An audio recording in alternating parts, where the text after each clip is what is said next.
Hey Phoenixes, happy Monday evening. Daniela here with Redesign Your Life, and I wanted to come to you today, and we're going to start the week off by touching on something that I almost want to say that I've been avoiding, and it is telling you all my story. It is the story of why I am here to help you. I've got my glass of wine. Because you need one. You need one to tell your story, I think. So don't mind me. And I just wanted to share this with you so that you know why I am so passionate and dedicated to working with you and to helping you redesign your life because of how I had to redesign mine. So, to start off, I'd like to start at the beginning, because that's always a good place to start. And start by telling you all that as a child, I grew up in an area of the southeast called the Low Country, which is in particular the southern coast of Georgia and Beaufort. It's very marshy, not quite the bayou, but it's the marshland of the area. And always surrounded by rivers and forests, and I'm an only child, so I had a lot of free time to run around in the woods and get to know the trees and everything of that nature. So I always had a really deep connection to spirit, always, from childhood. And if you ask anybody who knows me from then, like you know, they'll tell you that I was a pretty crazy little kid. You know, I could see and speak with spirit pretty frequently. I want to say, you know, like the instances where you see your deceased pets, you know, and you see them and there they are, just sitting there, you know, as if they were when they were on this plane, and just kind of to say hello and we're here, things of that nature. So to start out with, I was always very connected. It was common kind of part of life, you know, you were just used to the fact that everything was haunted, you know, and so that was just very much a part of it, and I wanted to make sure to express that because that sort of comes in later as to, you know, why I trust my intuition and trust spirit so much when it did finally smack me around a few times, several times, and said, hey, so guess what? And we'll get to that part of the story later. So, you know, then I didn't know that that was one of the larger signs of being an indigo, and since becoming an adult, I have realized that I am indigo, and that has brought a lot of light to the situation, and maybe it will for you as well. But as I entered my preteen years, we moved to California. And at the time, the spiritual environment was very different, and my peers thought I was weird and shunned me a lot and made fun of me a lot and teased me a lot, and you know, not just because I was overweight, but because I was super weird and, you know, kind of off always in my own world, and didn't connect with people very easily because it was just so shocking to not be connected to spirit all the time. I often found myself overwhelmed, and you know, I just couldn't deal with the humans at that time. Honestly, I couldn't deal with the humans, and I didn't know how to deal with my connection to spirit, and so I started to become depressed. You know, like you do, like we all have been, I'm sure, at some point. You know, being overwhelmed by the experiences of being connected to spirit, of the experiences of dealing with my peers, coupled with my indigo warrior sense of, you know, justice and peace and fairness and, you know, all those, you know, typical warrior traits. Eventually it turned to anger, you know, and I eventually developed a mean streak to shield myself from being ostracized and teased, and you know, began to totally just shut down my connection with spirit and the divine, God, whatever you choose to call it, that higher self, that part of us that is, you know, connected to something divine, which we all are, and that, you know, plays into our artistic ability too, which we'll get into a little later. So my depression and anger continued, as you might imagine, and it continued to the point where I was actually attracting unpleasant energies, and it made experiences and interactions with people very difficult for me and difficult for the people around me. And these difficulties continued into college, where my only solace really was the arts.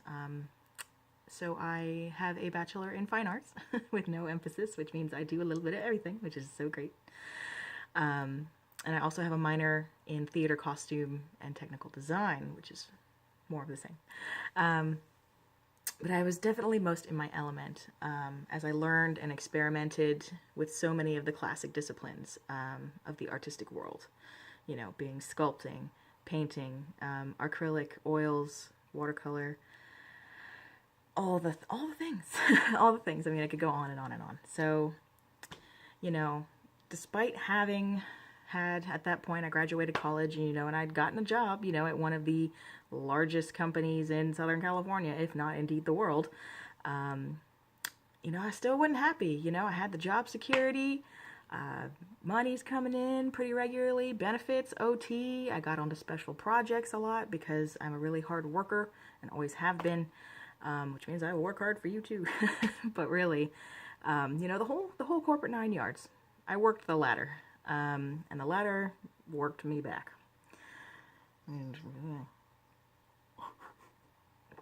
But really, the ladder worked me back, and years passed like this.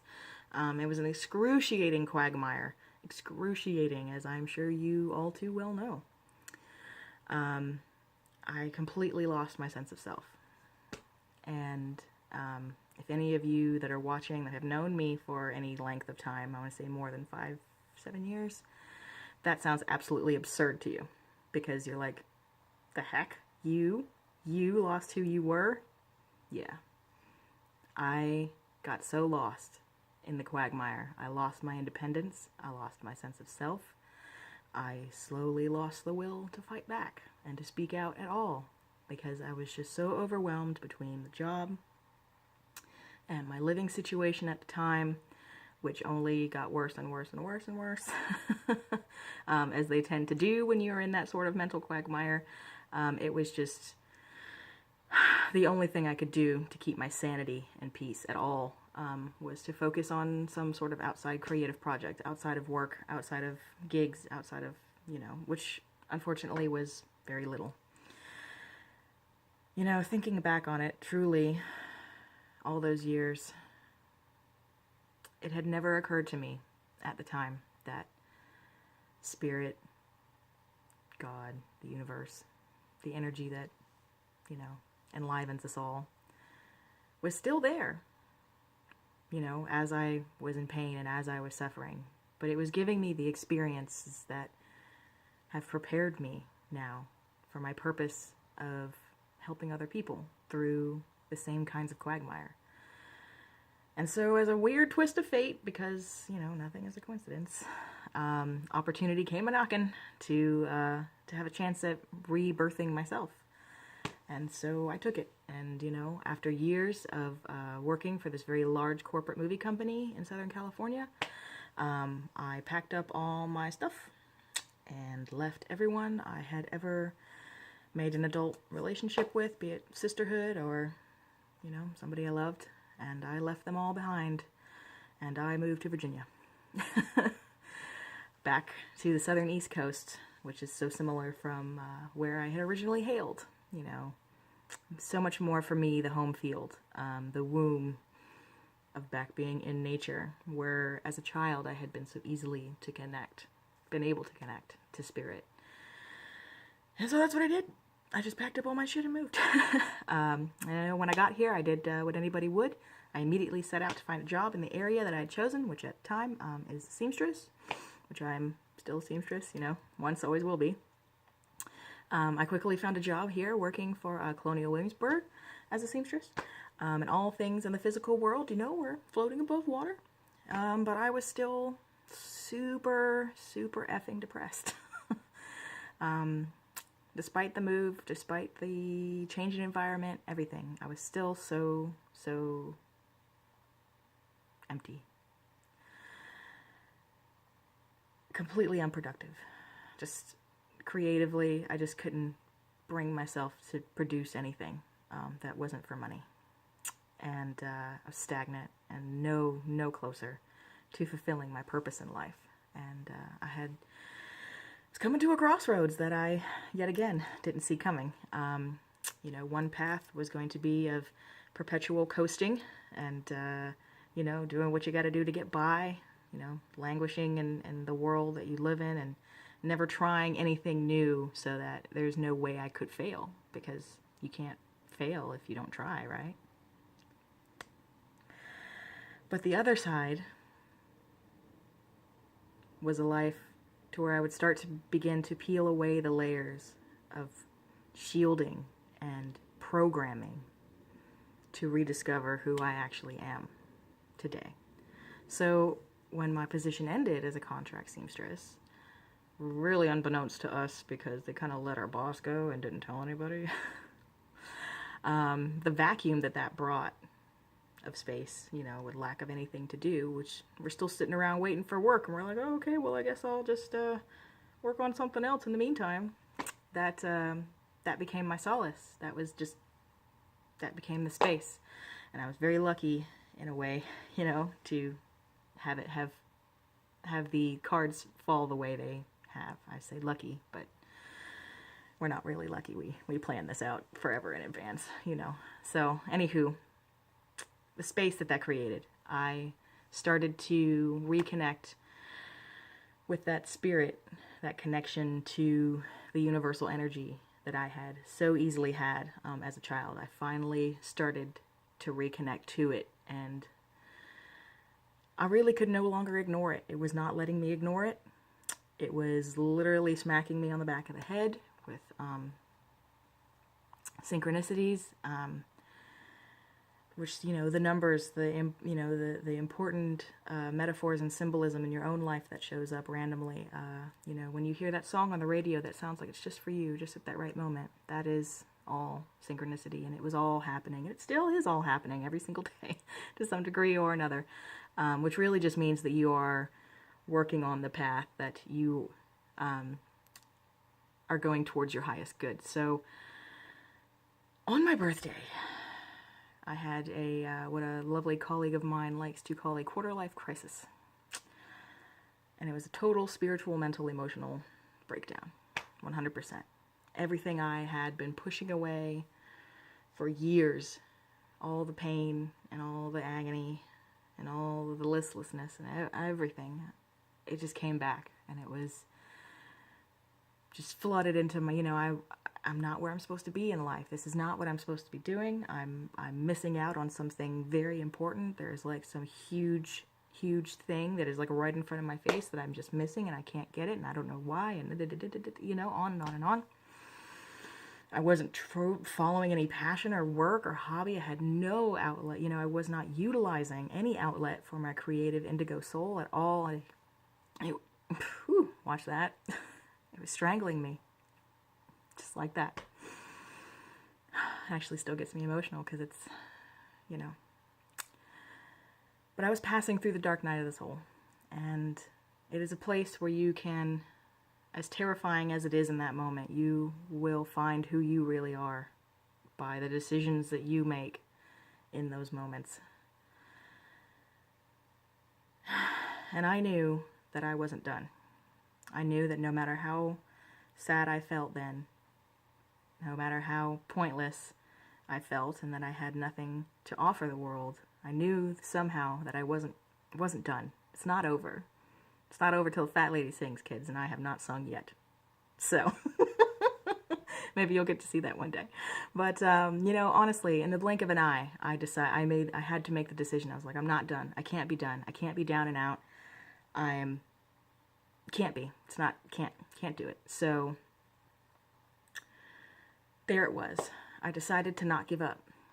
And in the blink of an eye, I could start to feel the veil, this heavy weight, this sluggish, dripping, greasy, nasty feeling start to slip away from my aura and my energy field, and I started to feel space in myself and a clarity that I hadn't been able to access in decades.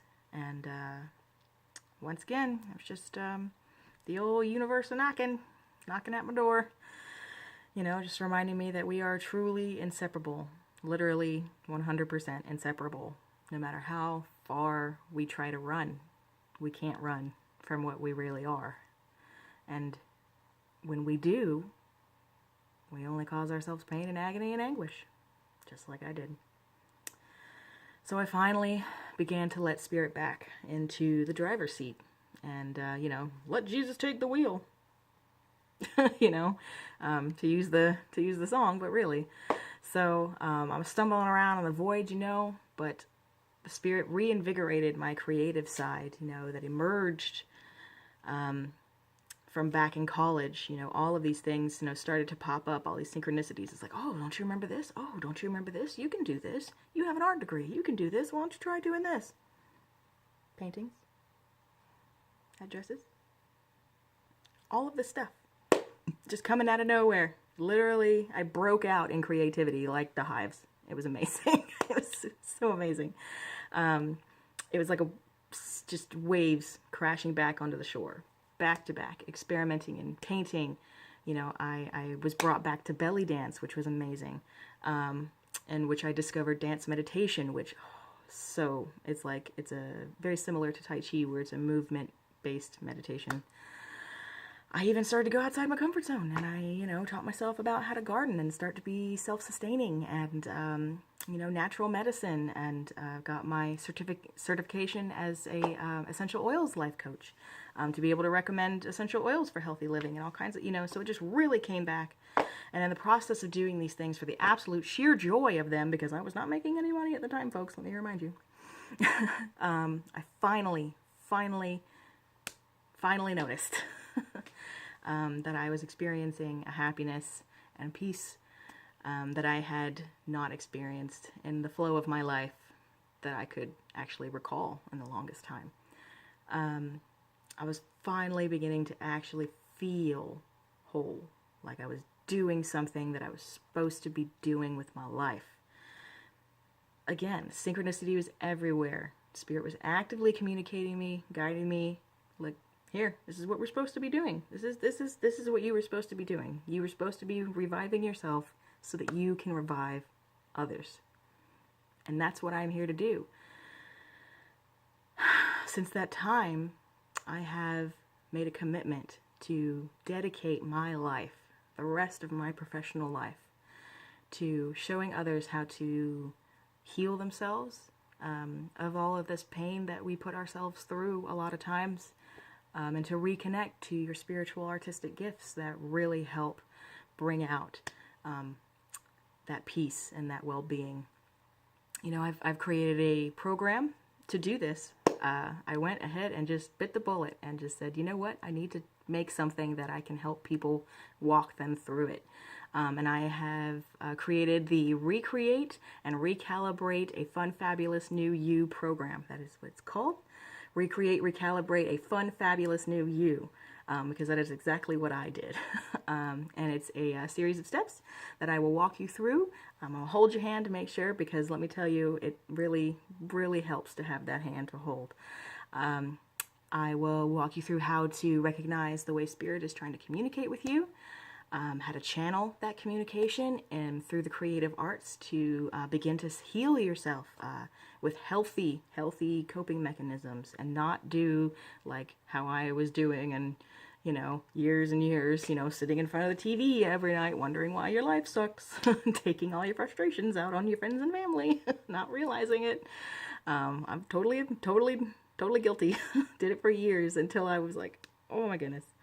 And then finally, I'm going to show you how to integrate that connection and that creativity back into your daily and weekly habits, so that for a guaranteed lifetime ability to release your anxiety, to release that trauma that we've gone through, the emptiness, the lack of vitality. It's going to boost your confidence, your happiness, your creativity, your empowerment, your independence. I mean, just to name a few things. I mean, honestly, bringing this spiritual, artistic, creative energy back into to your life is the most important thing, fulfilling thing that I can impart to you. Connecting to your creativity is not a blessing that everyone allows themselves in life. And you know them, and you may still be one of them, you know, black and white, shades of gray, glass is usually half empty or doesn't even exist at all. It's really just the struggle of being able to step into the fullness of your life, how vibrant it can be. What I really care about, though, what I really 100% care about, is setting you on the path to mending those wounds, that wounded sense of self, with the power and beauty that creativity teach us. These healthy strategies to get your life reconnected to a vibrant place that's anchored in self-love and acceptance, because those were things that were huge for me to get through. Self-love and acceptance, huge. And it is definitely helpful to have someone there to hold your hand. I'm here to reacquaint you with recognizing and being able to listen to the intuitive inner guidance, intuition. Intuition is spirit talking to us, spirit talking through us. All around you, within you, all the time. You've got to know that nobody is ever alone in the world. Nobody. There's 8 billion of us, number one. But number two is that we are all surrounded by the spirit. We are all surrounded by this energy that literally wants nothing to do but to help us, because it is of us. So that's what we're going to be tapping into. Every human is endowed with this creativity, with this energy. Every single one of us. It's literally a matter of tuning in, dialing in, listening to the guidance, and then following through. The best part is that I'm not going to let you do it alone. Not going to let you do it alone like I had to do it. The Recreate, Recalibrate, a Fun, Fabulous New You program is designed personally by me, individually tailored to your unique goals and experiences to help you alleviate the feelings of emptiness, this powerlessness, the lack of healthy outlet, and to activate a higher connection to your higher self than what you are living in now.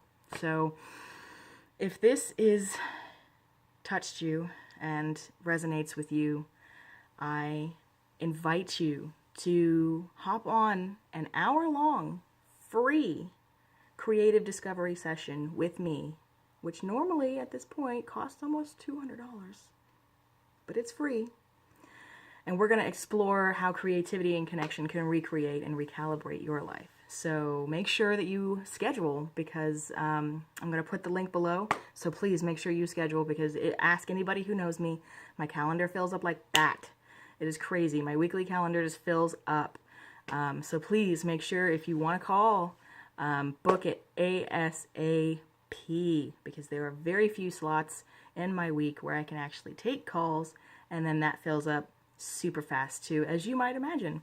But I can't wait to hear from you. I want to hear from you, and I want to help you every step of your journey to help you make the life-changing decision to redesign your life. Phoenix Love, this is Daniela. Make sure you book. I'll see you all soon.